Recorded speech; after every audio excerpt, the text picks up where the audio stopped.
Part 2. You know what I'm saying? Don't know what I'm going to do today, but when I get there, I'm going to figure it out. So I'm going to get started. All honesty, probably going to start by taking the exhaust off and doing some other little things before I get ready to pull the block out of the bottom of the car. Alright. Yes. Alright, so here we are underneath the car. These guys look a little rusty. Oh yeah. Right here. Just a little bit. Oh.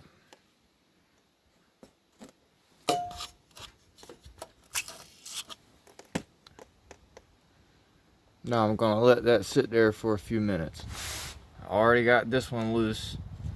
That's fine, that don't have to go. Next I can unbolt the half shaft.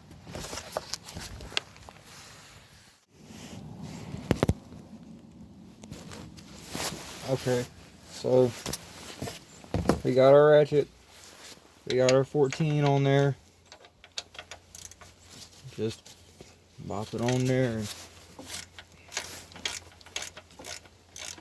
take it loose.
Okay, so once you get your two 14s out, you're going to want to put those somewhere. You're not going to lose them because that would not be good. Alright, so got the exhaust off. Got this mount off. And this thing, whatever this thing is, I don't know what it's called. It's got a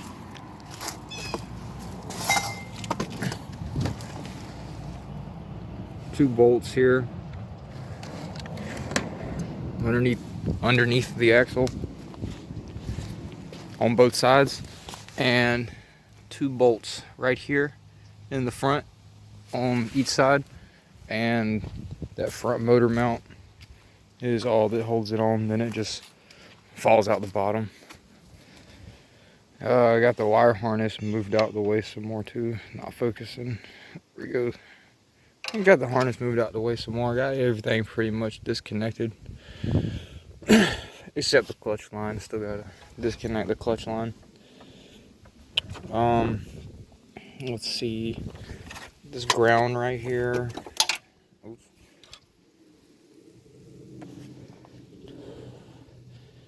Yep, that ground and that clutch line, and then it's just the axles left, and this thing will be ready to come out of here. So I still don't have a socket big enough for this, so I was looking for a way to take the axles out without taking the axle nut loose. If I take this whole thing off, the axle would come out with it. This one, disconnect the coilover, and this bottom ball joint here. But if I did that, I would have to disconnect the brake lines, and I don't want to have to bleed the brakes. So not quite sure exactly what I'm going to do about that right now. Same thing on this side. Not sure yet. Alright, so it's the next day. It's been raining, so I haven't really been recording anything, but I'm about to try to get the flywheel off now.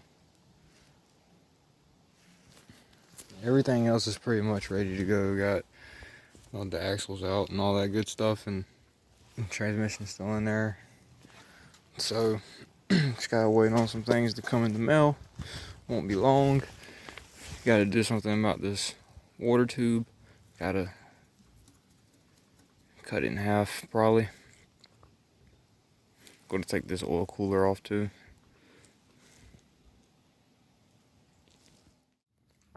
Alright, so here we are on the bottom of the H23A head. Something very important that you have to do when you're doing this swap is the F block compared to the H block have different oil drains. There's 1, 2, 3, 4, 5, 6, 7, 8 on the H23. Now on the F22, 1, 2, 3, 4, 5, 6, 7, maybe? No? 1, 2, 3, 4, 5, 6, 7? I don't know. I may have miscounted. Anyways, you have to block these off. These two last oil drains closest to the cam gears, you have to block these two off because there's different amounts of oil drains. So this one, 1, 2, 3, 4, 5, 6, 7. Yeah. 7 on the F. Now there's 7 on the H. Let me recount this one more time. 1, 2, 3, 4, 5, 6. 1, 2, 3, 4, 5, 6, 7, 8. 1, 2, 3, 4, 5, 6, 7. Maybe this isn't 1. 1, 2, 3, 4, 5, 6. 1, 2, 3, 4, 5, 6, 7, 8. Yeah, that's not 1 on the outside.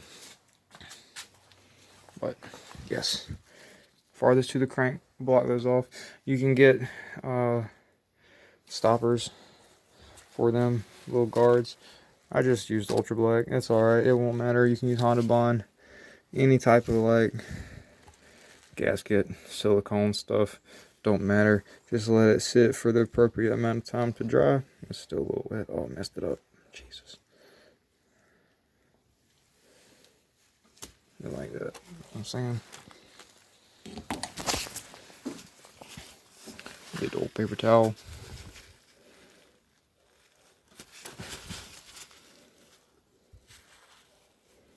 Wipe it off on the edge. Make sure it's good and clean. Make sure it's below this lip. It has to be below that lip. You don't want it to mess up the head gasket. On another note, while we're here, if anybody didn't know, these things let you know if your head has been, what is it, resurfaced? Oh man, decked, resurfaced, I don't know. This one's good though, as you can see. Fine lip. This camera is really bad. There we go. A little better. Fine lip between it. One here. One here. As you can see, the circle hasn't been touched yet. That's how you know it's good. So, this stuff says 24 hours to cure. So I'm just going to leave these here. Might cover them up and just let them dry. But they should be perfectly fine. I pumped them pretty full. So after they dry, I'm going to flip the head over take a look under the valve cover, make sure there's none just dripped out down in there. You can see the kind of see the springs in there a little bit, you know what I'm saying?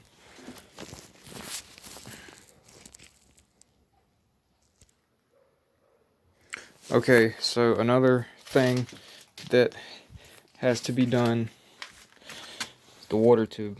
This has to come off.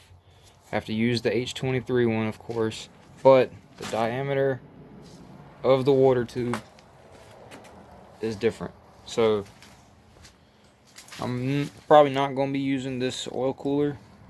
And it's got a line right there that goes into it. So I'm going to have to cut this about right here. Reattach the H23 thing, water thermostat thing, and somehow attach the other water tube to the remaining of the F22 water neck.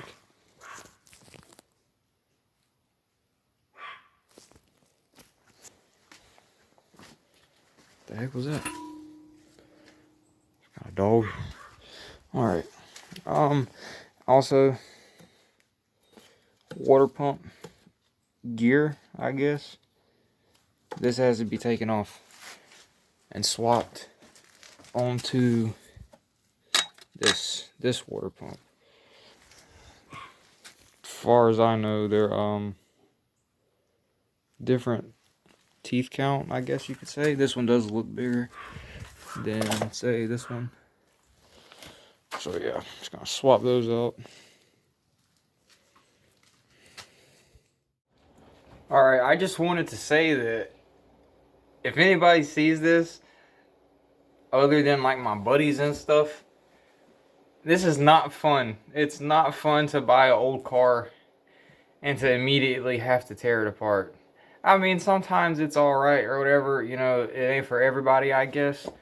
I personally get tired of doing it. I've done it so many times now. It gets kind of old sometimes, and it's never easy. There's always something, one little thing here or there. But you just gotta stay to it though and keep doing it. And then you'll get it eventually. You know what I'm saying? You just gotta, yeah, just keep doing it. Just keep at it.